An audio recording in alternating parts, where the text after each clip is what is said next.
ஜெபிப்போம். எங்கள் அன்பின் பரம தகப்பனே, துதிக்கிறோம், சோத்திரிக்கிறோம். உலகம் உண்டாவதற்கு முன்னதாகவே நீர்கள் வைத்த அன்புக்கா நன்றி. அந்த அன்மையினால் இந்த குமாரனாக இயேசு எங்களுக்கு அந்த பூமியில் இரட்சகராக தந்தரலி இவ்வளோ பேர் அரிச்சு பிரவசமாக கொடுத்தவரையை நான் சோத்திரிக்கிறோம்.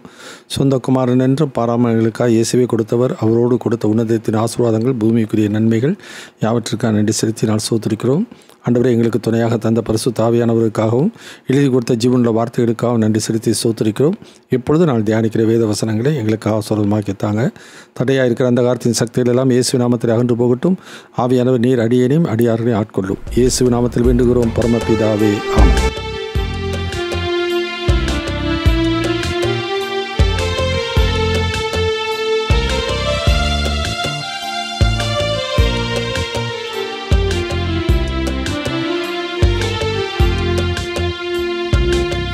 நன்மைகளின் நாயகரே, நன்றி சொல்லி மகிழுவேன்.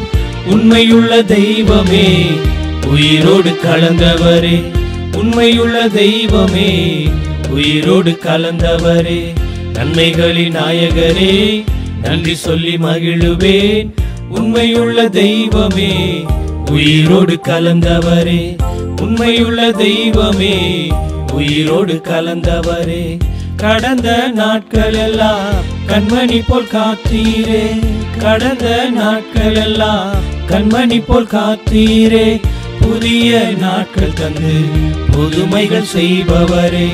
புதிய நாட்கள் தந்து புதுமைகள் செய்பவரே. நன்மைகளின் நாயகரே, நன்றி சொல்லி மகிழுவேன். உண்மையுள்ள தெய்வமே, உயிரோடு கலந்தவரே. உண்மையுள்ள தெய்வமே, உயிரோடு கலந்தவரே. உமக்காய் காத்திருந்து புது பலன் அடைந்திடுவேன். உமக்காய் காத்திருந்து புது பலன் அடைந்திடுவேன். உம்மையே பற்றி கொண்டு புதிய மனுஷனானே. உம்மையே பற்றி கொண்டு புதிய மனுஷனானே. நன்மைகளின் நாயகனே, நன்றி சொல்லி மகிழுவேன். உண்மையுள்ள தெய்வமே, உயிரோடு கலந்தவரே. உண்மையுள்ள தெய்வமே, உயிரோடு கலந்தவரே. கர்த்தருடைய பரிசுத்தம் நாமம் மையப்படுவதாக. இந்த நாளிலும் நம்முடைய தியானத்திற்கென்று 2 பேதுரு புத்தகம் 3ஆம் அதிகாரம் 14வது வசனத்தை வாசித்து நாம் தியானிப்போம். 2 Peter chapter 3 verse 14. ஆகையால் பிரியமானவர்களே, இவைகள் வர காத்திருக்கிற நீங்கள் கரையற்றவர்களும் பிழை இல்லாதவர்களுமாய் சமாதானத்தோடு அவர் சந்நிதியில் காணப்படும்படி ஜாக்கிரதையாயிருங்கள். கர்த்தருக்கு மகிமை உண்டாகட்டும். கன்சிடர் அவர் ப்ரூடன்ஸ். நமது முன் யோசனையை நாம் கவனிக்க வேண்டியது மிக மிக அவசியம். நாம் இதுவரைக்கும் அந்த 2 பேதுரு 3ஆம் அதிகாரத்தில் 1வது பகுதியை வாசித்த பொழுது ப்ராமிஸ், ஆண்டவர் நமக்கு கொடுத்த வாக்குத்தத்தத்தை பரியாசம் பண்ணுகிற மக்கள் இருக்கிறார்கள்.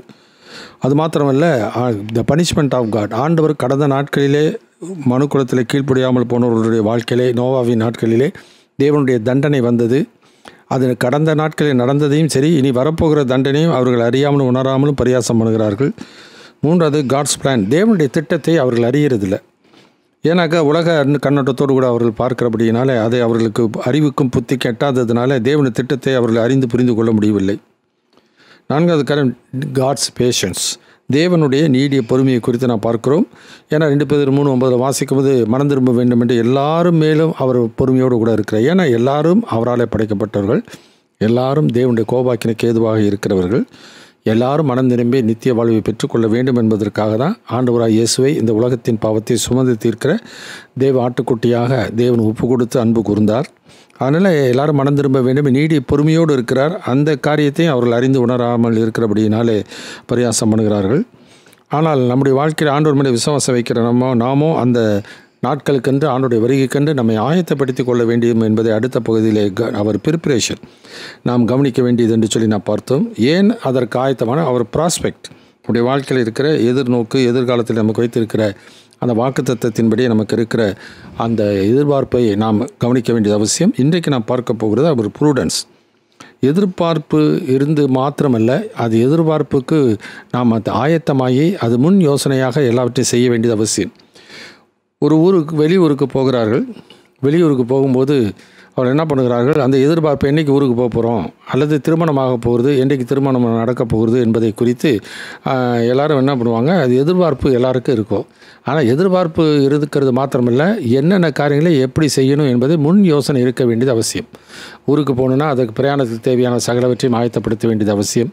திருமணம் என்று சொன்னால் அது திருமணத்துக்கு எங்கே கல்யாணம் நடத்துறது, யார் நடத்துறது, எப்படி செய்கிறது, எல்லாம் ஒவ்வொரு காரியத்தையும் அவர் நம்ம முன் யோசனையோடு கூட அவர் கவனித்து செய்கிறதை நாம் பார்க்கின்றோம்.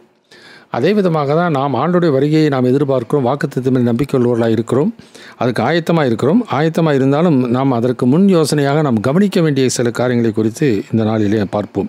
2 காரியங்களை பார்க்கும். முதலாவது அவர் ஆன்டிசிபேஷன், நமது முன் உணர்தல்.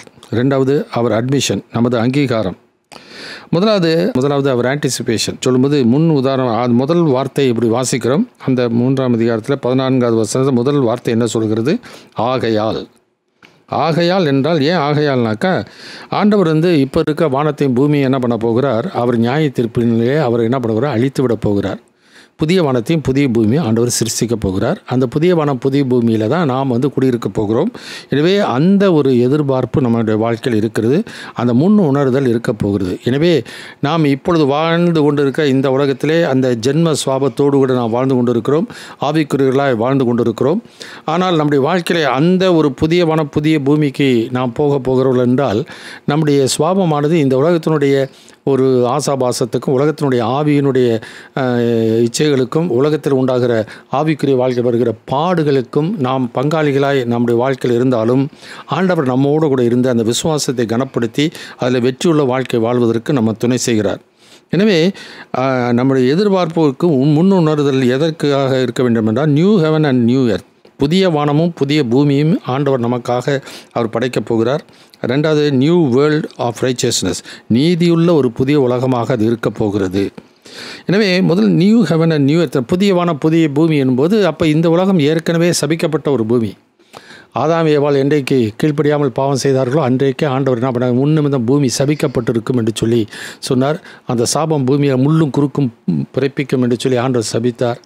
அது மாத்திரமல்ல, அந்த மனிதனுடைய வாழ்க்கையிலே அந்த சாபம் வந்தது. நியாயப்பிரமாணத்தின் சாபத்தையும் ஆண்டவராய் இயேசு கிறிஸ்து கல்வாரியில் சுமந்து தீர்த்து விட்டார். ஒரே மனுஷனாலே பாவமும் மரணம் வந்தது போல ஒரே மனிதராலே இயேசுவினாலே நீதிக்கு ஏதுவான தீர்ப்பு உண்டாயிற்று என்று சொல்லி நாம் வேதத்திலே ரோமர் 5ஆம் அதிகாரத்தில் நாம் பார்க்கின்றோம். எனவே இதோடு கூட நம்முடைய வாழ்க்கை முடிந்து போகிறதல்ல. இமைக்காக நாம் வாழ்கிறவர் அல்ல. இமைக்காக மாத்திரம் கிறிஸ்து இயேசுவின் மேல் நம்பிக்கை உள்ளவர்களாக இருந்தால் மற்ற எல்லாரை காட்டிலும் பரிதபிக்கப்படத்தக்கவர்களாக இருப்போம். ஆண்டவராய் இயேசு கிறிஸ்து மரித்து உயிரோடு எழுந்தது போல ஆண்டவர் எல்லாரையும் உயிரோடு எழுப்பப் போகிறார். யோவான் 5ஆம் அதிகாரத்தில் நான் வாசிக்கும் பொழுது, பிரேத குழிகளில் உள்ள அனைவரும் அவருடைய சத்தத்தை கேட்கும் காலம் வரும்.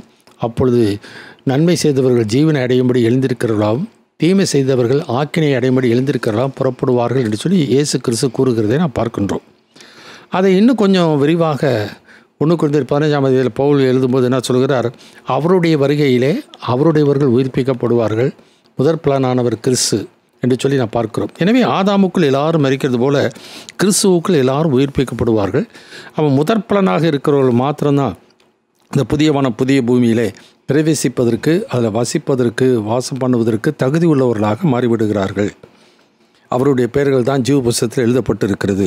எனவே இன்றைக்கு நம்முடைய வாழ்க்கையிலே அந்த ஒரு பாக்கியத்தை பெற்றுக்கொண்ட நம்முடைய வாழ்க்கையிலே அதற்கு ஏற்ற ஒரு வாழ்க்கை நமக்குள்ளே இருக்க வேண்டியது மிக மிக அவசியம். இந்த புதிய வான புதிய பூமி குறித்து வேதத்தில் அநேக காரியங்களை பழைய ஏற்பாட்டிலும் புதிய ஏற்பாட்டிலும் பார்க்கின்றோம்.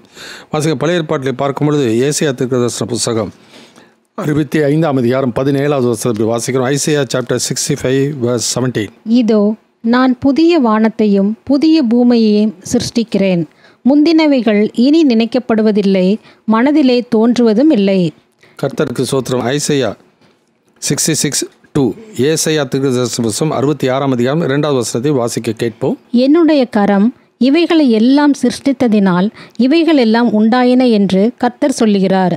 ஆனாலும் சிறுமைப்பட்டு ஆவியில் நொறுங்குண்டு என் வசனத்துக்கு நடுங்குகிறவனையே நோக்கி பார்ப்பேன். எனவே அந்த ஆண்டவருடைய வார்த்தைக்கு நாம் செய்வது வாக்குத்தத்தன்மை நம்பிக்கை உள்ளவர்களாக இருந்தால் நம்முடைய வாழ்க்கையில் அந்த புதிய வான புதிய பூமிக்கு நாம் என்ன பண்ணணும், வசனத்துக்கு நாம் செவி கொடுத்து நடுங்குகளையே நான் நோக்கி பார்ப்பேன் என்று சொல்லி ஆண்டவர் சொல்கிறதை நாம் பார்க்கின்றோம். இன்னும் தானியேல் தீர்க்கதரிசன புத்தகம் 2ஆம் அதிகாரம் 44வது வசனம் இப்படி வாசிக்கிறோம். Daniel chapter 2 verse 44. அந்த ராஜாக்களின் நாட்களிலே பரலோகத்தின் தேவன் என்றென்றைக்கும் அழியாத ஒரு ராஜ்யத்தை எழும்ப பண்ணுவார். அந்த ராஜ்யம் வேறே ஜனத்துக்கு விடப்படுவதில்லை. ஒரு கல் கையால் பெயர்க்கப்படாமல் மலையிலிருந்து பெயர்ந்து உருண்டு வந்து இரும்பையும் வெண்கலத்தையும் களிமண்ணையும் வெள்ளியையும் பொன்னையும் நொறுக்கினதை நீர் கண்டீரே. அப்படியே அது அந்த ராஜ்யங்களை எல்லாம் நொறுக்கி நிர்மூலமாக்கி தானோ என்றென்றைக்கும் நிற்கும். கர்த்தருக்கு மகிமை உண்டாகட்டும். இதுதான் பேதுரு 2 பேதுரு 3ஆம் அதிகாரத்தில் பேதுரு என்ன சொல்கிறார் பார்க்கும்போது, அந்த 10வது வசனம், கர்த்தருடைய இரவிலே திருடன் வருகிற வண்ணமாய் வரும், அப்பொழுது வானங்கள் மடமடவென்று அகன்று போகும், பூதங்கள் வெந்து உறுதி போகும், பூமி அதில் உள்ள கிளைகள் எல்லாம் எரிந்து அழிந்து போகும் என்று சொல்லி சொல்கிறதை பார்க்கிறோம். இது 1000 வருட அரசாட்சிக்கு பின்னதாக நடக்கப் போகிற ஒரு காரியம். 1000 வருட அரசாட்சிக்கு துவங்குகிற நாட்களிலே சூரிய நீரிலும் சந்திரன் தன் ஒளி கொடாது இருக்கும். அது மாத்திரமல்ல, வானத்தில் இருக்கிற நட்சத்திரங்கள் எல்லாம் திராட்சை செடியில் இருக்கிற குலைகள் அது அப்படியே கீழே உதிர்கிறது போல அந்த நட்சத்திரங்கள்லாம் உதிர்ந்து போகும் என்று வெளிப்படுத்தின விசேஷம் 6ஆம் அதிகாரத்தில் நாம் பார்க்கின்றோம். இது 1000 வருட அரசாட்சியிலே முன்னதாக ஆண்டவராய் இயேசு கிறிஸ்து வருகைக்கு சமயத்திலே நடக்கின்ற ஒரு சம்பவம். ஆனால் பேதுருவுக்கு இந்த 1000 வருட அரசாட்சியை குறித்த வசனம் ஆண்டவருக்கு அவர் வெளிப்படுத்தப்படவில்லை. அதனால் அவர் என்ன பண்ணுகிறார், 1000 வருட அரசாட்சிக்கு பின்னதாக நடக்கப் போகிற காரியம் அல்லது ஒரு கிறிஸ்தவனுக்கு வாழ்க்கையில் எதிர்பார்ப்பு இருக்கக்கூடிய காரியங்கள் எதிர்நோக்குகள் என்ன என்பதை இங்கே சொல்லுகிறதை நான் பார்க்கிறோம். ஏன்னாக்கா அது 3:15 சொல்லும் பொழுது, பவுல் தனக்கு அருளப்பட்ட ஞானத்தினாலே இவைகளை குறித்தே எழுதியிருக்கிறான்னு சொல்லி 3:15 அங்கே 2 பேர் 3:15 வாசிக்கிறோம். யார் யாருக்கு எதை ஆண்டவர் வெளிப்படுத்துகிறாரோ அதை ஆண்டவர்கள் என்ன பண்ணுகிறார், அவர்கள் அதை எழுதுகிறார்கள். இயேசுவை குறித்து மத்திய எழுதுகிறார், மார்க் எழுதுகிறார், லூக்கா எழுதுகிறார், யோவான் எழுதுகிறார். ஒவ்வொருவரும் அந்த ஒரு நோக்கத்தோடு கூட ஆண்டவர் என்ன பண்ணுகிறார், எதை வெளிப்படுத்துகிறார்களோ அதை அவர்கள் எழுதி வைத்திருக்கிறதை நாம் பார்க்கின்றோம். யோவானுக்கு கடைசி நாட்களில் நடக்க போகிற சம்பவங்கள் முழுவதுமாக ஆண்டவர் எழுதி வைத்து விட்டார். இனி இவைகளுக்கு அதிகமாக இதுக்கு மிஞ்சி ஒன்றுமே இருக்க போகிறதில்லை. அதில் எழுதினபடியே தான் நடக்கப் போகிறது. எனவே இந்த புதிய வானம் புதிய பூமி என்பதை வெளிப்படுத்தும் விசேஷம் 21ஆம் அதிகாரம் முதல் 2 வசனம். Revelation chapter 21 verses 1 and 2. பின்பு நான் புதிய வானத்தையும் புதிய பூமியையும் கண்டேன். முந்தின வானமும் முந்தின பூமியும் ஒளிந்து போயின, சமுத்திரமும் இல்லாமற் போயிற்று. யோவானாகிய நான் புதிய எருசலேமாகிய பரிசுத்த நகரத்தை தேவனிடத்தினின்று பரலோகத்தை விட்டு இறங்கி வர கண்டேன். அது தன் புருஷனுக்காக அலங்கரிக்கப்பட்ட மணவாட்டியைப் போல ஆயத்தமாக்கப்பட்டிருந்தது. கர்த்தருக்கு மகிமை உண்டாகட்டும். அதே வெளிப்படுத்தின விசேஷம் 20ஆம் அதிகாரத்தில் நான் பார்க்கும் பொழுது, இப்போ 9லேருந்து வாசிக்கிறோம். 9, 10, 11, 12 வசனங்களை வாசிக்க கேட்போம். Revelation chapter 20 verses 9 to 12. அவர்கள் பூமி எங்கும் பரம்பி பரிசுத்தவான்களுடைய பாளையத்தையும் பிரியமான நகரத்தையும் வளைந்து கொண்டார்கள். அப்பொழுது தேவனால் வானத்திலிருந்து அக்கினி இறங்கி அவர்களை பட்சித்து போட்டது. மேலும் அவர்களை மோசம் போக்கின பிசாசானவன் மிருகமும் கள்ள தீர்க்கதரிசியும் இருக்கிற இடமாகிய அக்கினியும் கந்தகமுமான கடலிலே தள்ளப்பட்டான். அவர்கள் இரவும் பகலும் சதா காலங்களிலும் பாதிக்கப்படுவார்கள். பின்பு நான் பெரிய வெள்ளை சிங்காசனத்தையும் அதின்மேல் வீற்றிருக்கிறவரையும் கண்டேன். அவருடைய சமூகத்திலிருந்து பூமியும் வானமும் அகன்று போயின, அவைகளுக்கு இடம் காணப்படவில்லை. மரித்தோராகிய சிறியோரையும் பெரியோரையும் தேவனுக்கு முன்பாக நிற்க கண்டேன். அப்பொழுது புஸ்தகங்கள் திறக்கப்பட்டன. ஜீவ புஸ்தகம் என்னும் வேறொரு புஸ்தகமும் திறக்கப்பட்டது.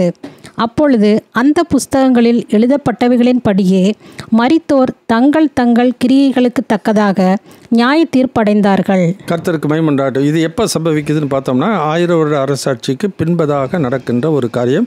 அது யோவானுக்கு ஏறக்குறைய 1வது நூற்றாண்டுடைய இறுதி பகுதியிலே ஆண்டவர் அதை வெளிப்படுத்துகிறார்.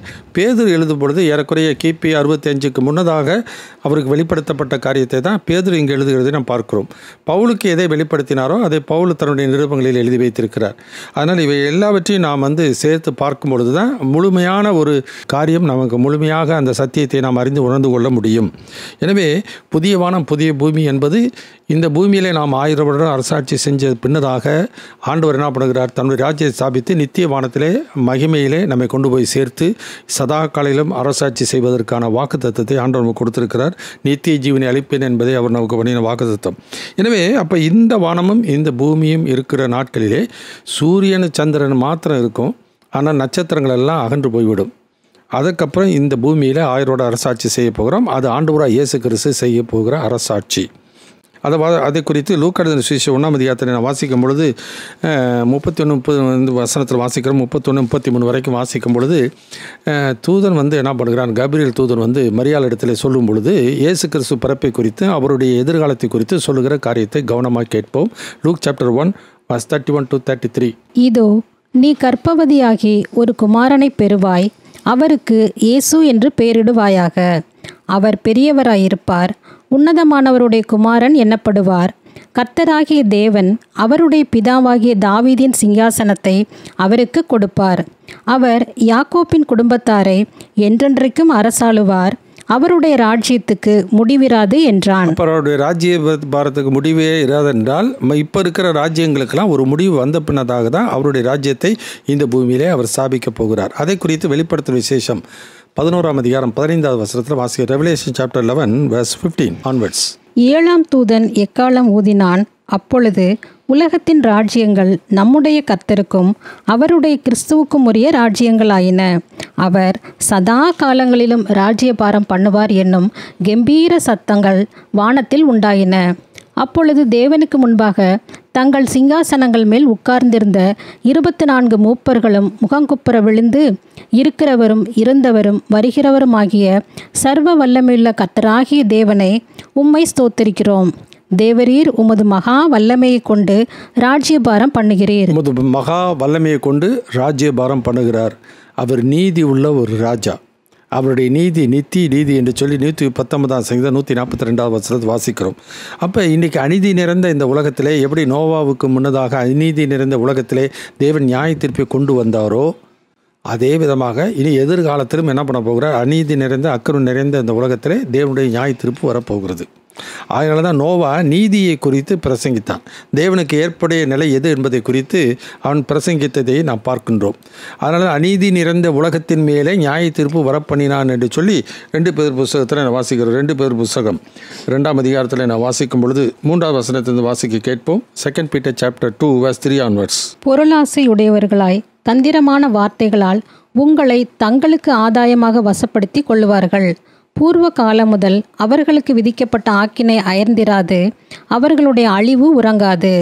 பாவம் செய்த தூதர்களை தேவன் தப்பவிடாமல் அந்தகார சங்கிலிகளினாலே கட்டி நரகத்திலே தள்ளி நியாய தீர்ப்புக்கு வைக்கப்பட்டவர்களாக ஒப்புக்கொடுத்து, பூர்வ உலகத்தையும் தப்பவிடாமல் நீதியை பிரசங்கித்தவனாகிய நோவா முதலான 8 பேரை காப்பாற்றி அவபக்தியுள்ளவர்கள் நிறைந்த உலகத்தின் மேல் ஜலப்பிரளயத்தை வரப்பண்ணி சோதோம் கொமோரா என்னும் பட்டணங்களையும் சாம்பலாக்கி கவிழ்த்து போட்டு ஆக்கினைக்குள்ளாக தீர்த்து, பிற்காலத்திலே அவபக்தியாய் நடப்பவர்களுக்கு அவைகளை திருஷ்டாந்தமாக வைத்து, அக்கிரமக்காரருக்குள் வாசமாய் இருக்கையில் அவர்களுடைய காம விகார நடக்கையால் வருத்தப்பட்டு, நாள்தோறும் அவர்களுடைய அக்கிரம கிரியைகளை கண்டு கேட்டு நீதியுள்ள தன்னுடைய இருதயத்தில் வாதிக்கப்பட்ட நீதிமானாகிய லோத்தை அவர் ரட்சித்திருக்க, கர்த்தர் தேவபக்தி உள்ளவர்களை சோதனை நின்று ரட்சிக்கவும் அக்கிரமக்காரரை ஆக்கினைக்குள்ளானவர்களாக நியாய தீர்ப்பு நாளுக்கு வைக்கவும் அறிந்திருக்கிறார். கர்த்தருக்கு மகிமை உண்டாகட்டும்.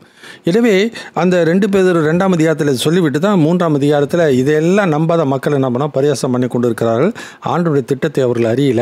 எனவே ஆண்டவர் செய்ய போகிற காரியம் என்னது என்பது அவர்கள் அறியாமல் உணராமல் இருக்கிறார்கள். ஆனால் நாம் இன்றைக்கு அறிந்து உணர்ந்து கொண்டு இன்றைக்கு அந்த எதிர்பார்ப்போடு வாழ்கிற நாம் இன்றைக்கு அந்த நீதி உள்ள அந்த உலகத்திலே நாம் வாசம் பண்ண போகிறோமே, அந்த நீதி உள்ள ஒரு ராஜாவுக்கு ஏற்படுவதவர்களாய் நாம் வாழ வேண்டியது மிக மிக அவசியம். வெளிப்படுத்தல் 11ஆம் அதிகாரத்தில் 15ஆம் வசனத்தை வாசித்த பொழுது புறஜாதிகளுடைய ராஜ்யங்கள் எல்லாம் முடிஞ்சு விடுமா. இதுதான் தானியேல் 2:44 வாசிக்கிறோம். கையால் பெயர்க்கப்படாத ஒரு கல் முந்தின ராஜ்யங்களெல்லாம் அழித்து விட்டு தானோ என்றென்றைக்கு நிலைத்திருக்கும் என்று சொல்லி நாம் பார்க்கிறோம். பவுல் இதை குறித்து சொல்லும்பொழுது 1 கொரிந்தியர் புத்தகத்தில் 15ஆம் அதிகாரம் 24-25 வசனத்தில் விதமாய் கூறுகிறார். 1 கொரிந்தியர் சாப்டர் 15:24 and 25. அதன் பின்பு முடிவு உண்டாகும்.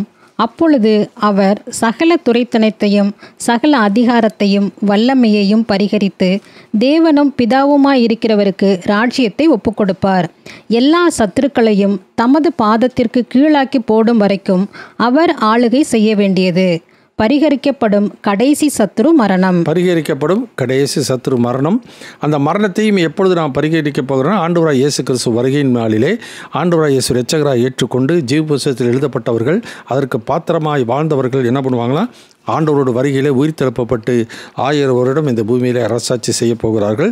எனவே இந்த உலகத்திலேயே நீதி உள்ள ஒரு அரசாட்சியை ஆண்டவர் ஸ்தாபிக்க இருக்கின்றார். இந்த நீதி உள்ள ராஜாவை குறித்து நம்முடைய வாழ்க்கையில் பார்க்கும் பொழுது நாம் இந்த ராஜ்யத்தினுடைய குடிமக்களாய் ஆண்டவர் எப்பொழுது செய்தார் என்றால், என்றைக்கு இயேசு இரட்சகராக ஏற்றுக்கொண்டோம் அந்த நாளிலே கொலோசியர் 1ஆம் அதிகாரத்தில் வாசிக்கும் பொழுது 12-13 வசனங்களை வாசிக்கும் பொழுது, ஒளியில் உள்ள பரிசுத்தவானுடைய சுதந்திரத்திலே பங்கடைவதற்கு நம்மை தகுதிப்படுத்தினவரும் இருளின் அதிகாரத்திலிருந்து நம்மை விடுதலையாக்கி தமது அன்பின் குமாரர் ராஜ்யத்துக்கு உட்படுத்தினவருமாக இருக்கிற பிதாவை ஸ்தோத்திரிக்கிறேன் என்று சொல்லி அங்கே பவுல் எழுதுகிறதை நாம் பார்க்கிறோம். எனவே இன்றைக்கு ஆன்மீக ரீதியாக இன்றைக்கு அவருடைய ராஜ்யத்தினுடைய குடிமக்களாய் கர்த்தர் நம்மை மாற்றிவிட்டார். எனவே அந்த ராஜ்ய குடிமக்களாய் மாற்றிவிட்டது மாத்திரமல்ல, அந்த ராஜ்யத்தினுடைய நன்மைகளை அனுபவிக்கும்படியான உரிமை பேற்றையும் கொடுத்து விட்டார். அதில் தான் 1 பேதுரு புத்தகத்தில் வாசிக்கும் பொழுது, அழியாததும் மாசற்றதும் வாடாததுமாகிய சுதந்திரத்துக்கு ஏதுவான ஜீவனுள்ள நம்பிக்கை உண்டாகும்படிக்கு நம்மை மறுபடியும் ஜனிப்பித்தார். எனவே நமக்கு அந்த சுதந்திரத்தை பரலோகத்தில் வைத்திருக்கிறார். தேவனுடைய பலத்தினாலே காக்கப்பட்டிருக்கிற உங்களுக்கு அந்த சுதந்திரம் பரலோகத்தில் வைக்கப்பட்டிருக்கிறது. என்றாலும் துன்பப்பட வேண்டியது அவசியமானதால் பலவிதமான சோதனைகளாக நாம் துக்கப்பட்டு கொண்டு இருக்கிறோம். ஆனால் இதற்கு ஒரு முடிவு ஒரு நாளில் உண்டு. அதை யார் சந்தோஷமாக ஏற்றுக்கொண்டு வாழ்க்கை நடத்துகிறார்களோ, கிறிஸ்து நிமித்தம் பாடுகளை சகித்து ஏற்றுக்கொள்கிறார்களோ, அவர்களுக்கு கிடைக்கப் போகிற மகிமையோ நித்திய மகிமை. எனவே கொஞ்ச காலம் பாடுகள் தான். ஆனால் நம்முடைய எதிர்பார்ப்பு சரியானதாக இருக்குமானால் அதற்கேற்ற வாழ்க்கை நமக்குள்ளே இருக்க வேண்டியது மிக மிக அவசியம். எனவே அவர் ஆன்டிசிபேஷன், எதிர்பார்ப்பு மட்டும் இருந்து பிரயோஜனம் இல்லை, நமக்கு அதற்கு நாம் ஆயத்தம் உள்ளவர்களாக இருக்க வேண்டியது அவசியம். ஆனால் தான் பிலிப்பியர் இருக்கிறது நம்ம 3ஆம் அதிகாரத்தில் நான் வாசிக்கும் பொழுது 17வது வசனத்திலிருந்து வாசிக்கும் பொழுது, நீங்கள் என்னோடு கூட பின்பற்றுகிறவர்களாகி நாங்கள் உங்களுக்கு வழிகாட்டுகிறபடி நடக்கிறவர்களை மாதிரியாக நோக்குங்கள்.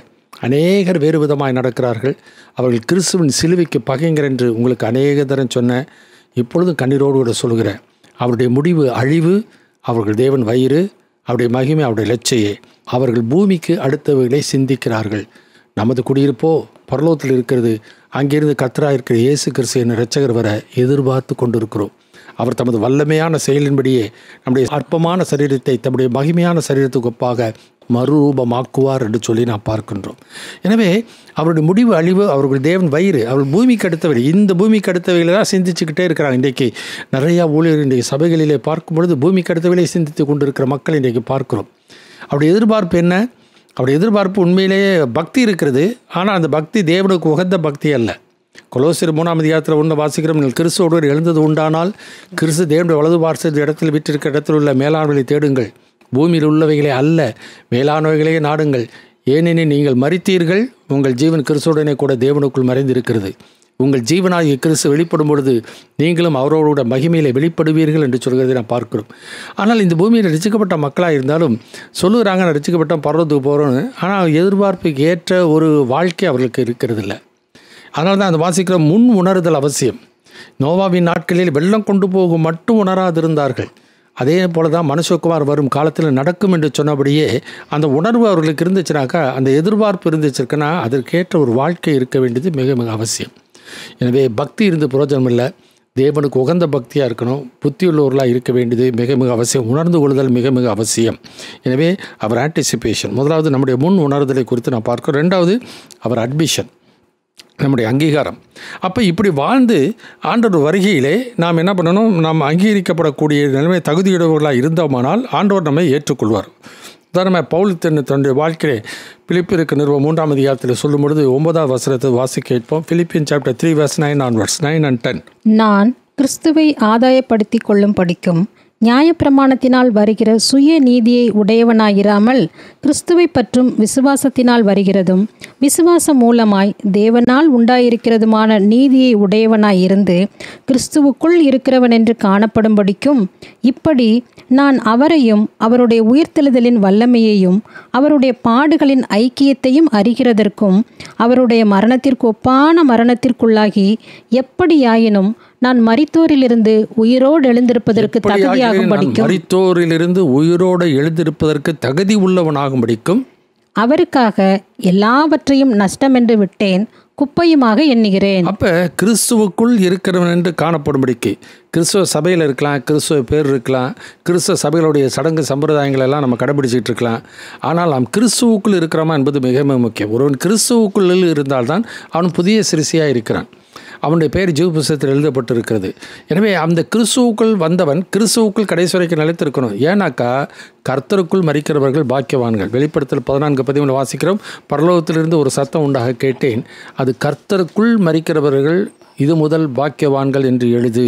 அவர்கள் தங்கள் பிரயாசங்களிட்டு ஓய்ந்து இளைப்பாறுவார்கள், அவருடைய கிரிகைகள் அவர்களோடு கூட போகும், ஆவியானவரும் ஆம் என்று திருவுளம் பற்றுகிறார். அப்போ கிறிஸ்துவுக்குள் ஒருவன் மரிக்க வேண்டும் என்றால் கிறிஸ்துவுக்குள் வர வேண்டும், கிறிஸ்துவுக்குள் வாழ வேண்டும்.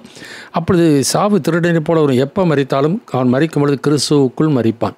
அதுதான் பவுல் சொல்கிறார், கிறிஸ்துவுக்குள் இருக்கிறவன் என்று காணப்படுவார். அப்போ மனப்பான்மை எப்படி இருக்கிறது? தொடர்ந்து பிலிப்பில் என்ன சொல்கிறார்? நான் அடைந்து ஆயிற்று அல்லது முற்றிலும் தேறியவன் ஆனேன் என்று எண்ணாமல் ஒன்று செய்கிறேன், பின்னானவைகளை மறந்து முன்னானவைகளை நாடி கிறிஸ்து இயேசுவுக்குள் தேவன் அழைத்த பரம அழைப்பின் பந்தை பவர்களுக்காக இலக்கை நோக்கி நான் தொடருகிறேன் என்று சொல்கிறார். அதை பிலிப்பியர் 2ஆம் அதிகாரத்தில் 12-13 வாசிக்கும் பொழுது, நான் சமீபமாக இருக்கும்போது மாத்திரமல்ல தூரமாக இருக்கிறேன், இப்பொழுதும் அதிக பயத்தோடு நடுக்கத்தோடு உங்கள் ரட்சிப்பு நிறைவேற பிரயாசப்படுங்கள், ஏனெனில் தேவனே தமது தயவுள்ள சித்தத்துபடி விருப்பத்தை செய்ய உங்களில் உண்டாக்குகிறவர். அப்போ நம்முடைய மனப்பான்மை எப்படி இருக்குது? அவர் ஆட்டிடியூட். அப்போ நம்முடைய ஆட்டிடியூட், நம்முடைய மனப்பான்மை, நம்முடைய அணுகுமுறை எப்படி இருக்க வேண்டியது அவசியம். ஒவ்வொரு நாளும் ஒவ்வொரு சமயத்திலும் நம்முடைய வாழ்க்கையிலே வேத வசனத்தை ஒவ்வொரு நாளும் வாசித்து அதை விசுவாசித்து அதை நம்முடைய வாழ்க்கையில் அதை அபியாசப்படுத்தி நான் போகும் பொழுது ஒவ்வொரு நாளும் தேவன் என்ன பண்ணுகிறார்? நம்மை அநேக சூழ்நிலைகளே நமக்கு அவர் வெளிப்படுத்துகிறார். அதனால தான் 2 பேதுரு 1ஆம் அதிகாரத்தில் பேதுரு என்ன சொல்கிறாராம்? தேவனையும் நம்முடைய கர்த்தராகிய இயேசு கிறிஸ்துவையும் அறிகிற அறிவினாலே, புரியுங்களா, கிருபையும் சமானம் உங்களுக்கு பெருக கெடுவது. ஏன்? இச்சையினாலே உலகத்தில் உண்டாகும் கேட்டுக்கு தப்பி அவருடைய திவ்ய சுவாபத்துக்கு பங்குள்ளவர்கள் ஆகும் பொருட்டு மகா மேன்மையும் அருமையுமான வாக்குத்தத்தங்கள் அவைகளாலே நமக்கு உண்டாயிருக்கிறது. அப்போ இந்த உலகத்தில் நாம் என்ன பண்ணுகிறோம்? ஜென்ம சுவாபம் உள்ள மனிதர்களாய் ஒரு காலத்தில் நம்ம என்ன பண்ணணும்? நம்முடைய மாம்சமும் மனசும் விரும்பிகளை செய்து சுவாபத்தின்படி கோபாக்கினின் பிள்ளைகளாக இருந்தோம். இந்த உலகத்தின் அதிகார பிரபுவாகி ஆவிக்கேற்றபடி நாம் வாழ்ந்தோம். ஆனால் என்றைக்கு நாம் இயேசு ஏற்றுக்கொண்டு விட்டோமோ அன்றைக்கு பரிசுத்த ஆவியானவர் நமக்குள்ளே வந்து விடுகிறார். வேதத்தை அறிந்து கொள்ளக்கூடிய மனக்கண்களை திறக்கிறார். ஏன்னா நம்ம அபிஷேகத்திருக்கிறார். அந்த அபிஷேகமே சகலவற்றையும் குறித்து உங்களுக்கு போதிக்கிறது. அது சத்தியமாக இருக்கிறது, அது பொய்யல்ல, அது போதித்தபடியே அவரில் நிலைத்திருங்கள். பவுல் சொல்ல, கிறிஸ்துவுக்குள் இருக்கிறவன் என்று அவரில் நிலைத்திருங்கள். சபையிலிருந்து பிரயோஜனம் இல்லை, பக்தியிலிருந்து பிரயோஜனம் இல்லை, கிறிஸ்துவில் இருக்க வேண்டியது மிக மிக அவசரம். மனப்பான்மை எப்படிப்பட்டதாக இருக்கிறது? இஸ்ரேல் ஜனங்கள் அந்த தேசத்தில் தான் வாழ்ந்தாங்க, கோயிலுக்கு போகிறாங்க, எல்லாம் இருந்துச்சு. ஆனால் அவருடைய மனப்பான்மை பார்த்தீங்கன்னாக்கா அவருடைய மனசெல்லாம் ஆண்டவருக்கு ஏற்புடையதாக இருக்கலை. எனவே அவருடைய அணுகுமுறையெல்லாம் இந்த ஜனங்கள் தங்கள் வாயினாலே என்னிடத்தில் சேர்ந்து தங்கள் உதடுகளினாலே என்னை கனப்படுகிறார்கள், அவர்கள் இருதயமாக எனக்கு தூரமாக இருக்கிறது, அவர்கள் எனக்கு பயப்படுகிற பயம் மனுஷராலே போதிக்கப்பட்ட கற்பனையாக இருக்கிறது. அப்போ ஒரு பாரம்பரியமாக அவங்க செய்து கொண்டு வந்தார்களே ஒழிய அவர்கள் அணுகுமுறையெல்லாம் ஆண்டவருக்கு ஏற்புடையதாக இருக்கலை. ஒவ்வொரு பலி செலுத்துகிற ஒவ்வொரு நேரத்திலும், ஜெபிக்கிற ஒவ்வொரு சமயத்திலும், துதிக்கிற ஒவ்வொரு காரியத்திலும் அந்த விசுவாசத்தின் அடிப்படையிலே செய்ய வேண்டியது அவசியம். ஆனால் தான் ஆபேலுடைய பலியை குறித்து விசுவாசத்தினால் ஆபேல் காயினுடைய பலியிலும் மேன்மையான பலிகளை செலுத்தினான். அவன் காயின் அப்படி இல்லை, ஏன் நான் நம்ம செஞ்சாக்கா நம்ம பலி ஆண்டவர் அங்கீகரிக்க மாட்டாரா, நான் அவருக்கு தானே பலி செலுத்துகிறேன், அவன் பலி செலுத்தினான். அவனுடைய ஆட்டிடியூட் சரியில்லை, மனப்பான்மை சரியில்லை, அணுகுமுறையும் சரியில்லை. அதனால் அவனையும் அங்கீகரிக்கலை, அவனுடைய பலியையும் கர்த்தர் அங்கீகரிக்கலை. அப்போ நம்முடைய அணுகுமுறை எப்படி இருக்கிறது? நம்முடைய மனப்பான்மை எப்படி இருக்கிறது? ஆண்டுக்கு ஏற்புடைய விசுவாசம் நமக்குள்ளே இருக்கிறதா? அவர் தான் விசுவாசமாக இருக்கிறது. ஏன்னா விசுவாசம் இல்லாமல் தேவனுக்கு பிரியமாக இருப்பது கூடாத காரியம். அந்த விசுவாசம் இருக்கான்னு தான் ஆண்டவர் என்ன பண்ணுவார்? நம்ம பரிச்சித்து பார்ப்போம். அதான் 1 பேதுருல நான் வாசிக்கும், அழிந்து போகிற பொண்ணு அக்கினியினால் சோதிக்கப்படும், அதை பார்க்கலாம் அதிக விலையேறப்பட்டதாக இருக்கிற உங்கள் விசுவாசம் சோதிக்கப்பட்டு இயேசு கிறிஸ்து வெளிப்படும் பொழுது உங்களுக்கு புகழ்ச்சியும் மகிமையும் கனமும் உண்டாக காணப்படும். ஏன்னாக்கா வெளியில் நம்முடைய மனப்பான்மை எப்படி இருக்கிறது என்பதை நம்முடைய வாழ்க்கையில் ஆண்டவர் என்ன பண்ணுகிறார்? அவர் சீர்தூக்கி பார்க்கிறார். நீதிமொழிகள் 16:2 இப்படி வாசிக்கிறோம். Proverbs chapter 16:2. மனுஷனுடைய வழிகள் எல்லாம் அவன் பார்வைக்கு சுத்தமானவைகள், கர்த்தரோ ஆவிகளை நிறுத்து பார்க்கிறார். எனவே ஒவ்வொருத்தருக்கும் அவன் வழியை ஒவ்வொரு சபைகளுக்கும் பார்த்தீங்கன்னா அவங்க கொள்கையெல்லாம் சரின்னு தான் அவங்களுக்கு தோணும். ஆனால் கர்த்தர் ஆவியை நிறுத்து பார்க்கிறார். நீதிமொழிகள் 14 வாசிக்கும் பொழுது மனிதனுக்கு செவ்வையாய் தோன்றுகிற வழி உண்டு, அதன் முடிவோ மரண வழிகள், ஒரே ஒரு வழி தான் ஜீவனுக்கு போகிற மார்க்கம். அப்போ என்னுடைய அணுகுமுறை எப்படி இருக்கணும்? அந்த ஜீவனுள்ள தேவனுடைய அந்த வார்த்தையின் அடிப்படையிலே, அந்த நம்பிக்கையின் அடிப்படையிலே, அந்த ஜீவனுள்ள தேவனுக்கு ஏற்புடைய நிலையிலே நான் வாழ்ந்து அவருடைய சமூகத்தை நான் நாட வேண்டியது அவசியம். ஆனால் ரோமர் 12ஆம் அதிகாரத்தில் முதல் 2 வசனத்தை அப்படி வாசிக்கிறோம். ரோமர் சாப்டர் 12 verse 1 and 2. அப்படி இருக்க சகோதரரே, நீங்கள் உங்கள் சரீரங்களை பரிசுத்தமும் தேவனுக்கு பிரியமுமான ஜீவ பலியாக ஒப்புக்கொடுக்க வேண்டுமென்று தேவனுடைய இரக்கங்களை முன்னிட்டு உங்களை வேண்டிக் கொள்கிறேன். இதுவே நீங்கள் செய்யத்தக்க புத்தியுள்ள ஆராதனை. நீங்கள் இந்த பிரபஞ்சத்திற்கு ஒத்த வேஷம் தெரியாமல் தேவனுடைய நன்மையும் பிரியமும் பரிபூரணமுமான சித்தம் இன்னதென்று பகுத்தறியத்தக்கதாக உங்கள் மனம் புதிதாகிறதுனாலே மறுரூபமாகுங்கள். இப்போ மனம் புதிதாகிறதுனாலே மறுரூபமாக வேண்டியது அவசியம். இப்போ கர்த்தரை நான் துதிக்கிறேன். எதுக்காக துதிக்கிறேன்? இன்றைக்கு நிறைய பேர் கர்த்தரை அவருடைய நாமத்தை துதிக்கும் உதடுகளின் கனியாய் சோத்திரப்பலி எப்பொழுது அவருக்கு செலுத்த கடவுள்னு சொல்லிடுறாங்க. ஆனால் அந்த வசனத்தை சரியாக படித்தோம்னாக்கா, நிலையான நகரம் நமக்கு இங்கே இல்லை, வரப்போகிறதையே நாடி தேடுகிறோம், ஆகையால் உங்கள் உதடு. அப்போ ஆண்டவர் துதிக்கிறது எதற்காக? ரட்சித்தது மாத்திரமில்லை, நமக்கு ஒரு நித்திய வாழ்வை ஆண்டவர் வாக்கு பண்ணியிருக்கிறார், நித்திய மகிமையை நமக்கு வாக்கு பண்ணியிருக்கிறார்.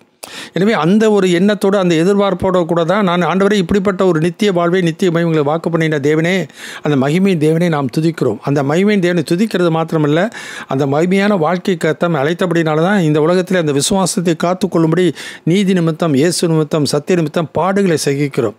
வாசிக்கலாம். 1 பேதுரு 4 அதிகாரத்தில் 13-14 வசனத்தில் பேதுரு சொல்லுகிற வார்த்தையை கவனிப்போம்.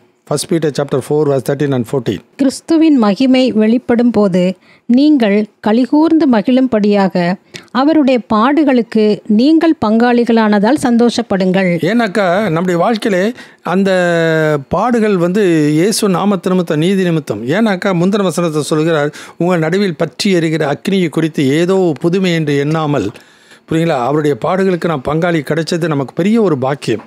ஏன்னா அவரோட ஒரு பாடுகளை செய்தால் அவரோடு ஒரு ஆளுகை செய்ய போகிறோம். அப்போ எதிர்பார்ப்பு இருக்கிறது மாத்திரமே, நம்முடைய அணுகுமுறை எப்படி இருக்கிறது அதற்கேற்பதாக இருக்கும். ஒரு போட்டியில் பங்கு பெற போகிறோம், அல்லது நம்முடைய வாழ்க்கையில் பரீட்சை எழுத போகிறோம், எதுவாக இருந்தாலும் ஆசை எல்லாம் இருக்குது. டாக்டராக போகிறோன்னாக்கா ஆசை எல்லாம் இருக்கும். பெரிய பதவியாக போகணுன்னு எல்லாம் ஆசை இருந்து பிரயோஜனம் இல்லை. அதுக்கு சரியாக அப்ரோச்சு சரியாக இருக்கணும், அணுகுமுறை சரியானதாக இருக்க வேண்டும். அதுபோல் நித்திய மகிமையிலே நான் ஆண்டவரோடு எடுத்து கொள்ளப்பட போகிறேன், அவரோடு புதிய அரசாட்சி செய்ய போகிறேன். இந்த ஆசை நம்முடைய வாழ்க்கையில் இருக்குமானால் அதற்கு அணுகுமுறை சரியானதாக இருக்க வேண்டும். நம்முடைய மனப்பான்மை, ஆட்டிடியூட் சரியாக இருக்க வேண்டியது அவசியம். அதனால தான் 2 பேதுரு 3:9 என்ன சொல்கிறார், தாமதிக்கிறார் என்று சிலர் எண்ணுகிறபடி கர்த்தர் தமது வாக்குத்தத்தத்தை குறித்து தாமதமாக இராமல் எல்லாரும் மனம் திரும்ப வேண்டும் என்று விரும்பி, எல்லாரும் மனம் திரும்பணும்னு விரும்புகிறாரு, நம்மேல் நீடிய பொறுமையாக இருக்கிறார். யார் மேலே? விசுவாசிகள் மேலே. நீ ரட்சிக்கப்பட்டேன்னு சொல்லிட்டு இருக்கியே, இன்றைக்கி உன் மனப்பான்மை எதில் இருக்குது, உன் இறுதியும் எதில் இருக்கிறது? ஏன்னா தேமா இப்பிரபஞ்சத்தின் மேல் ஆசை வைத்து என்னை விட்டு பிரிந்து தெசலோனிக்கே போய்விட்டான். ஆவியில் ஆரம்பித்து மாம்சத்தில் முடிக்கிற மக்கள் இன்றைக்கி எவ்வளோ பேர் இருக்கிறாங்க. நித்தியத்துக்காக இயேசு ஏற்றுக்கொண்டு இன்றைக்கி அனித்தியத்துக்காக, இந்த உலக வாழ்க்கைக்காக இன்றைக்கி இயேசுவை இன்றைக்கி நம்பிக்கொண்டு மக்கள் எவ்வளோ பேர், அப்படிப்பட்ட போதனை செய்கிற மக்களும் இன்றைக்கு இருக்கிறார்கள். அதுதான் 2 பேர் 2 அதிகாரத்தில் 1 வசனத்தில் வாசிக்கிறோம். கள்ள தீர்க்கதரிசிகள் ஜனங்களுக்குள்ளே இருந்தார்கள், அப்படியே உங்களுக்குள்ள கள்ள போதர்கள் இருப்பார்கள். அவள் கேட்டுக்கு எதுவான வேத புரட்டுகளை தந்திரமாய் நுழைய பண்ணி தங்களை கரியத்திற்கு கொண்ட ஆண்டவரை மறுதலித்து தங்களுக்கு தீவிரமான அழிவை வருவித்துக் கொள்வார்கள். அவருடைய கெட்ட நடக்கையை அநேகர் பின்பற்றுவார்கள், அது நிமித்தம் சத்திய மார்க்கம் தூஷிக்கப்படும். இதுதான் பிலிப்பில் கண்ணீரோடு கூட சொல்கிறார். அவருடைய முடிவு அழிவு, அவர்கள் தேவன் வயிறு, அவருடைய மகிமை, அவருடைய லட்சையை அவர் பூமிக்கு அடுத்தவரை சிந்திக்கிறார்கள். கிறிஸ்துவின் சிலுவைக்கு பகைஞர், கிறிஸ்துவுக்கு பகைஞர் மாதிரி கிடையாது. அவங்க கிறிஸ்து வேணும். ஏன்னா இந்த உலக வாழ்க்கையில் உலக சுகபோகத்துக்கும் உலக ஆசீர்வாதத்துக்கும் உலக நன்மைகளை அனுபவிக்கிறதுக்காக தாங்கள் விரும்பினதெல்லாம் கிடைக்கணும் என்பதற்காக கிறிஸ்து வேணும். ஆனால் கிறிஸ்துவின் சிலுவையில் தான் ஆண்டவர் நமக்காக கிரையை கொடுத்தார். எதற்காக? நித்திய மகிமையிலே கொண்டு போய் சேர்ப்பதற்காக, நித்திய வாழ்வை நாம் அடைவதற்காக.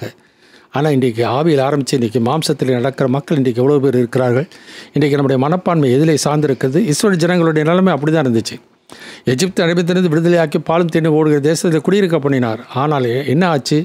எவ்வளவோ தீர்க்கதரிசிகளை அவர்களுக்கு அனுப்பினார். பெரிய தீர்க்கதரிசிகள், சின்ன தீர்க்கதரிசிகள் அனுப்பினார். எத்தனை தரமாக உன்னை சேர்த்துக்கொள்ள மனதாக இருந்தேன், உனக்கோ மனதில்லாமல் போயிற்று. கடைசியில் ஆண்டவர்கள் பார்த்து கண்ணீர் விடுகிறார். உனக்கு கொடுக்கப்பட்ட எந்த நாளிலாகிலும் உன் சமாதானத்துக்கு அடுத்தவை நீ அறிந்திருந்தாயானால் நலமாக இருக்கும். இப்பொழுதோ அவைகள் உன் கண்களுக்கு மறைவாக இருக்கிறது. இதை தான் லபதோக்கியா சபையில் சொல்லும் பொழுது ஆவியானவர் சொல்கிறார், அவர்கள் காண்கிறேன் என்று சொல்லியும் குருடராய் இருக்கிறதை அறியவில்லை. ஏன்? அந்த வசனத்தை வாசிக்கும் பொழுது பார்த்தீங்கன்னாக்கா வெளிப்படுத்துகிற விசேஷத்தில் நான் பார்க்கும்பொழுது 3 அதிகாரத்தில் 15வது வசனத்தை வாசிக்க கேட்போம். Revelation chapter 3 verse 15 onwards. உன் கிரியைகளை அறிந்திருக்கிறேன். நீ குளிரும் அல்ல அனலும் அல்ல. நீ குளிராயாவது அனலாயாவது இருந்தால் நலமாயிருக்கும். இப்படி நீ குளிருமின்றி அனலுமின்றி வெதுவெதுப்பாய் இருக்கிறபடியினால் உன்னை என் வாயினின்று வாந்தி பண்ணி போடுவேன். நீ நிர்பாக்கியம் உள்ளவனும் பரிதபிக்கப்படத்தக்கவனும் தரித்திரனும் குருடனும் நிர்வாணியுமாயிருக்கிறதை அறியாமல் நான் ஐஸ்வர்யவானென்றும் திரவிய சம்பன்னன் என்றும் எனக்கு ஒரு குறைவுமில்லை என்றும் சொல்லுகிறபடியால் நான் நீ ஐஸ்வர்யவனாகும்படிக்கு நெருப்பிலே புடமிடப்பட்ட பொன்னையும் உன் நிர்வாணமாகிய அவலட்சணம் தோன்றாதபடிக்கு நீ உடுத்திக் கொள்வதற்கு வெண் வஸ்திரங்களையும் என்னிடத்தில் வாங்கிக் கொள்ளவும் நீ பார்வை அடையும்படிக்கு உன் கண்களுக்கு கலிக்கம் போடவும் வேண்டுமென்று உனக்கு ஆலோசனை சொல்லுகிறேன். அப்போ அவங்க பார்வையெல்லாம் பாருங்கள், உலகத்துக்கு அடுத்த பார்வை, மாம்சத்துக்கு அடுத்த பார்வை. அவருடைய ரட்சிப்பின் வஸ்திரம் நீதியின் வஸ்திரம் அவர்களுடைய வாழ்க்கையில் இல்லை. ஆண்டவருடைய பார்வையில் நிர்வாணிகளாக காணப்படுகிறார்கள். தேவனுக்கேற்ற நீதி இல்லை, தேவனுக்கேற்ற நிலையில் அவர்கள் வாழலை. ஆனால் நீதி உள்ள ஒரு ராஜா வரப்போகிறார். அந்த நீதியுள்ள ராஜ்ய பாரத்திலே நாம் அவரோடு கூட இருக்க போகிறோம் என்கிற எண்ணம் இருக்கிறது. ஆனால் உணர்வு இல்லை. உணர்வு இருந்தால் அவருடைய எண்ணங்கள் சரியானதாக சீர்பொருந்தினதாக இருக்க வேண்டியது அவசியம். அதனால் அவருடைய ஆட்டிடியூட் அண்ட் அவர் அக்செப்டபிலிட்டி, நமது அணுகுமுறையும் நாம் ஆண்டவரால் ஏற்றுக்கொள்ளத்தக்கக்கூடிய ஒரு நிலையிலும் இருக்க வேண்டியது மிக மிக அவசியம். அந்த காரியத்தில் தான் முன்னாடியே நம்முடைய ப்ரிப்பரேஷன். எனவே இந்த வசனத்தில் 2 Peter 3 அதிகாரத்தில் நான் வாசிக்கும் போது 13 வசனத்தை வாசிக்கிறோம். இப்படி இவைகளெல்லாம் அழிந்து போகிறதா இருக்கிறபடியால் நீங்கள் எப்படிப்பட்ட பரிசுத்த நடக்கையும் தேவ பக்தி உள்ளவர்களாக இருக்க வேண்டும். அப்போ நம்முடைய வாழ்க்கையில் அந்த பக்தி, தேவ பக்தி இருக்க வேண்டியது அவசியம். தேவனுக்கு உகந்த பக்தி இருக்க வேண்டியது அவசியம். அந்த பக்தி எப்படி இருக்கணும்னாக்கா பயத்தோடு கூடிய பக்தியாக இருக்கணும். இப்போ எபிரேயர் 9:28 வாசிக்கிறோம். அசைவில்லாத ராஜ்யத்தை பெறப்பவர்களாகிய நாம் பயத்தோடும் பக்தியோடும் கர்த்தருக்கு பிரியமான ஆராதனை செய்யும்படிக்கு கிருபையை பற்றி கொள்ள கடவோம். இதே தான் நோவாவின் நாட்களிலே எபிரேயர் 11 அதிகாரத்தில் 7வது வசனம் நோவாவை குறித்து வாசிக்கும் பொழுது விசுவாசத்தினாலே நோவா தற்காலத்திலே காணாதவைகளை குறித்து தேவ எச்சரிப்பை பெற்று பய பக்தி உள்ளவனா. வெறும் பக்தி மட்டும் இல்லை, பயமும் பக்தியும். யாருக்கு பயம் வரும்? யார் தேவன் மேலே உண்மையான விசுவாசம் இருக்கோ அவனுக்கு அந்த பக்தி இருக்கும். யாருக்கு உண்மையான விசுவாசம் இருக்கும்? தேவனுடைய சத்தியத்தை அறிந்தவர்களுக்கு தான் உண்மையான விசுவாசம் இருக்கும். பொதுவான விசுவாசம் பிசாசுக்கு கூட இருக்கும். யாக்கோபு 2:19 அப்படியே. சிலருக்கு பாரம்பரியமான விசுவாசம் இருக்கும்.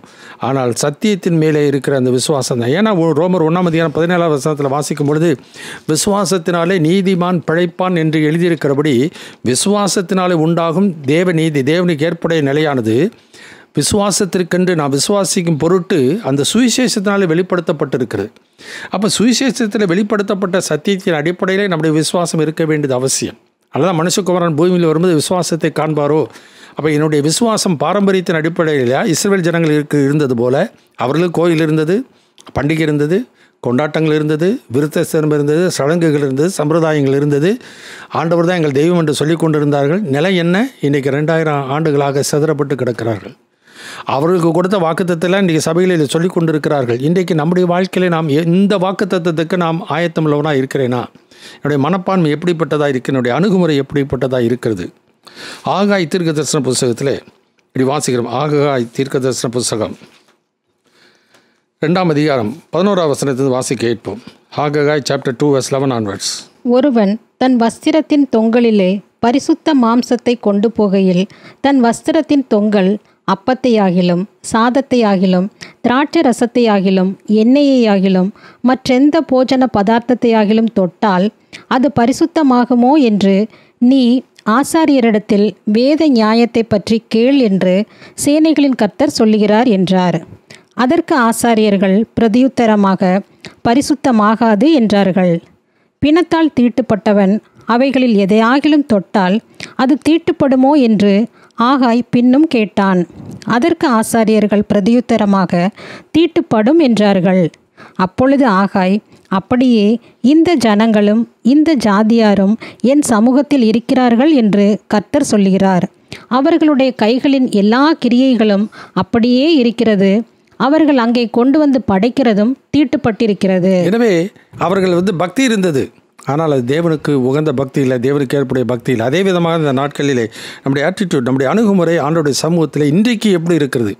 இன்றைக்கு நாம் எப்படி இருக்கிறதோ அதை வைத்து தான் எதிர்காலத்திலே நாம் ஆண்டவருடைய சமூகத்திலே நாம் போய் நிற்கப் போகிற தகுதி வெளிப்பட போகிறது. வாசிக்கலாம்.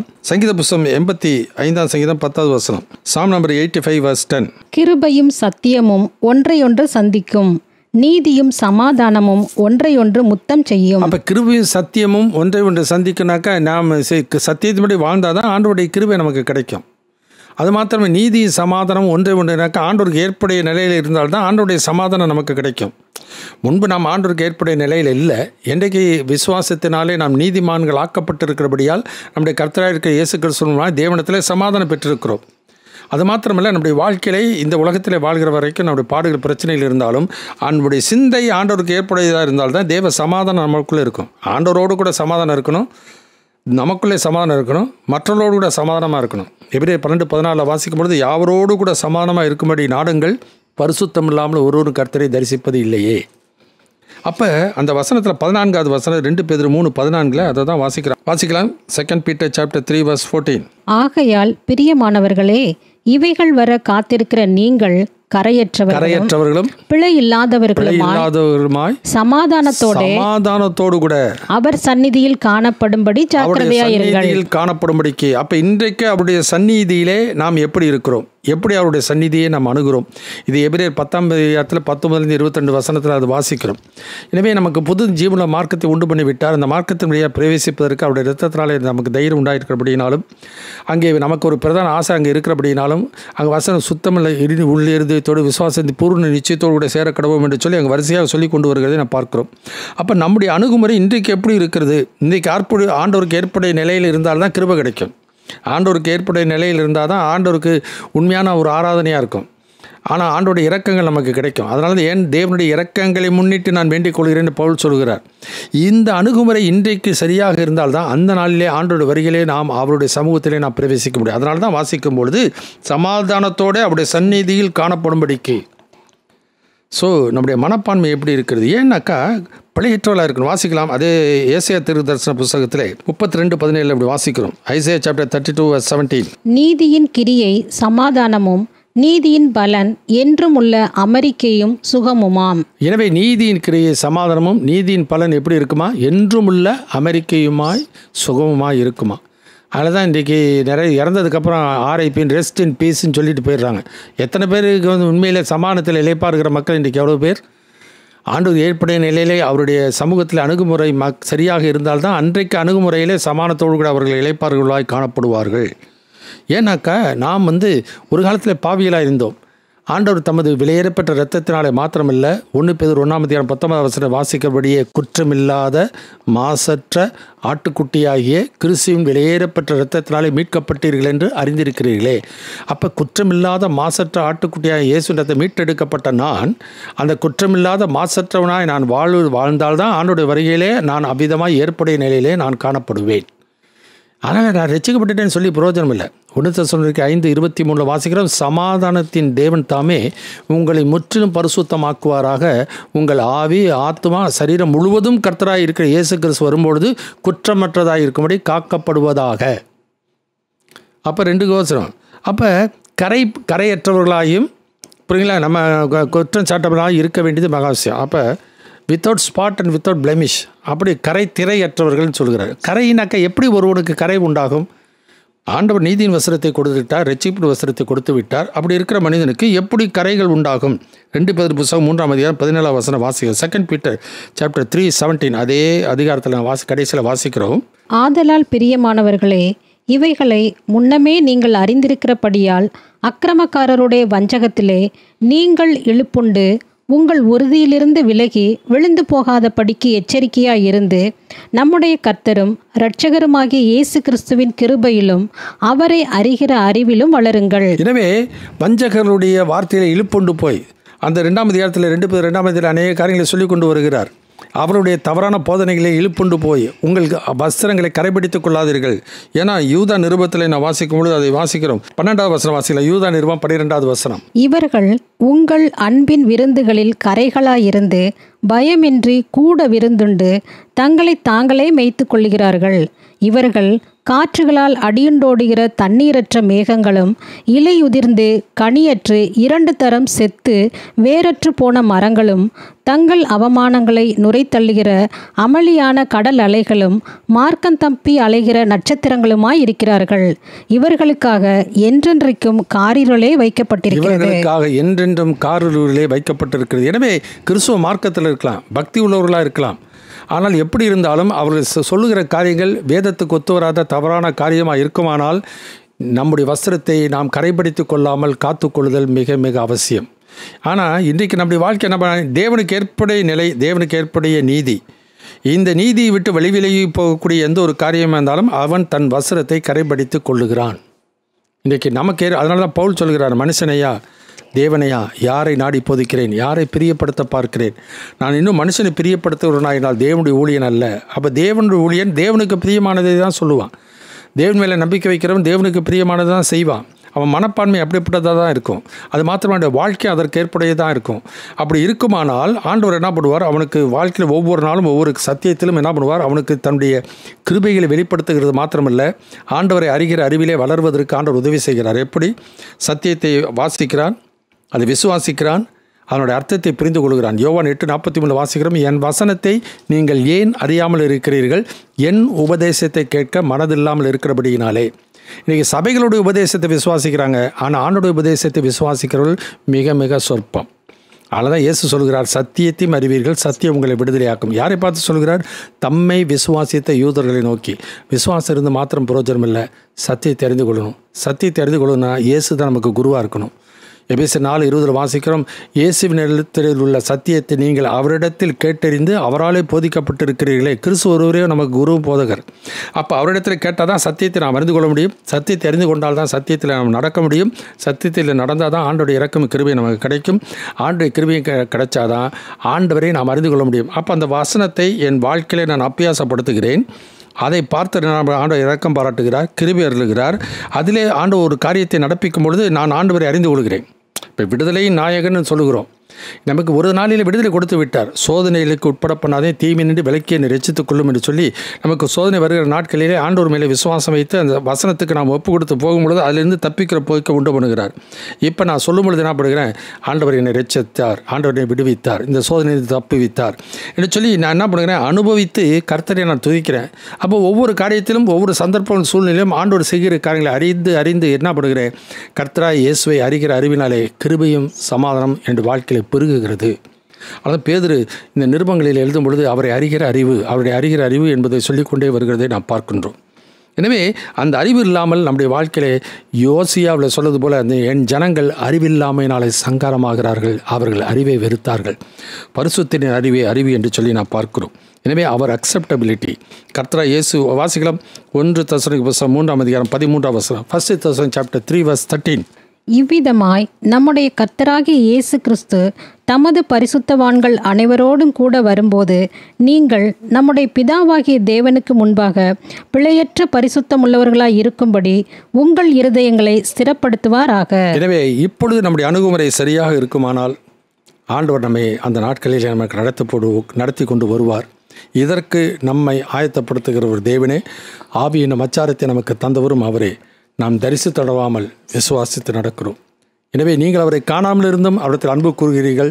நீங்கள் அவர் தரிசியாமல் இருந்தும் விசுவாசம் வைத்து சொல்லி முடியாததும் மகிமையால் நிறைந்ததுமாக இருக்கிற சந்தோஷம் உள்ளவர்களாய் கலிகூர்ந்து உங்கள் விசுவாசத்தின் பலனாகி ஆத்மீக ரட்சிப்பு அடைகிறீர்கள். எனவே அந்த ரட்சிப்பு இன்றைக்கி ஆன்மீகத்திலே நமக்கு கிடைத்திருந்தாலும் மகிமையிலே ஒரு நாளிலே நமக்கு ஆண்டவர் அந்த முழுமையாக அதை தரப்போகிறார். எனவே அந்த எதிர்பார்ப்பு நமக்கு இருக்கிறது மாத்திரமில்லை, அதனுடைய அணுகுமுறை இப்பொழுது ஆண்டவருடைய சமூகத்தை அணுகுகிற முறையும் ஆண்டோட வருகையிலே நாம் ஒரு அங்கீகாரம் கிடைக்கக்கூடிய நிலைமையிலும் நம்முடைய வாழ்க்கை இருக்க வேண்டியது மிக மிக அவசியம். ஏனெனில் அசைவில்லாத ராஜ்யத்தை பிறப்பவர்களாகிய நாம் பயத்தோடும் பக்தியோடும் கர்த்தருக்கு பிரியமான ஆராதனை செய்யும்படிக்கு, சேவை செய்யும்படிக்கு, ஊழியம் செய்யும்படிக்கு, பணிவிடை செய்யும்படிக்கு, தொண்டு செய்யும்படிக்கு கிருபையை பற்றி கொள்ள கடவோம். நம்முடைய தேவன் பட்சிக்கிற அக்கினியாக இருக்கிறார். கண்களை மூடி ஜெபிப்போம். நீங்கள் அன்பின் பரம தகப்பனே, துதிக்கிறோமப்பா, நான் சோத்திருக்கிறோம். இன்றைக்கு நான் தியானித்த வேத பகுதிகளுக்காக நன்றி செலுத்துகிறோம். இந்த கடைசி நாட்களில் வாழ்ந்து கொண்டு இருக்கிற நாங்கள் ஆண்டவரே உமக்கு பிரியமான வாழ்க்கை வாழ்ந்து ஒரு வாக்குத்தத்தத்தை எங்கள் வாழ்க்கையை சுதந்திரித்துக் கொள்ள எப்பொழுதும் ஆயத்தமுள்ளவர்களாய் காணப்பட ஆண்டவரை உதவி செய்யும். விட்டு விலகாத இருதயத்தை தாரும். எங்களை நடத்துகிற நான் உனக்கு போதித்து நடக்க வேண்டிய வழியை உனக்கு காட்டுவேன், உண்மையில கட வைத்து ஆலோசனை சொல்லுவேன் என்று சொன்ன ஆண்டவருடைய ஆலோசனைகளுக்கு கேட்டு அதன்படி நடந்து ஆண்டவர் வருகைக்கு ஆயத்தப்பட உதவி செய்யும். இயேசுவின் நாமத்தில் வேண்டி கேட்டுக்கொள்கிறோம் பரமபிதாவே, ஆமென். என் ஆத்துமாவே கர்த்தரை ஸ்தோத்திரி, என் முழு உள்ளமே அவருடைய பரிசுத்தமுள்ள நாமத்தை ஸ்தோத்திரி. என் ஆத்துமாவே கர்த்தரை ஸ்தோத்திரி, அவர் செய்த சகல உபகாரங்களை மறவாதே, ஆமென்.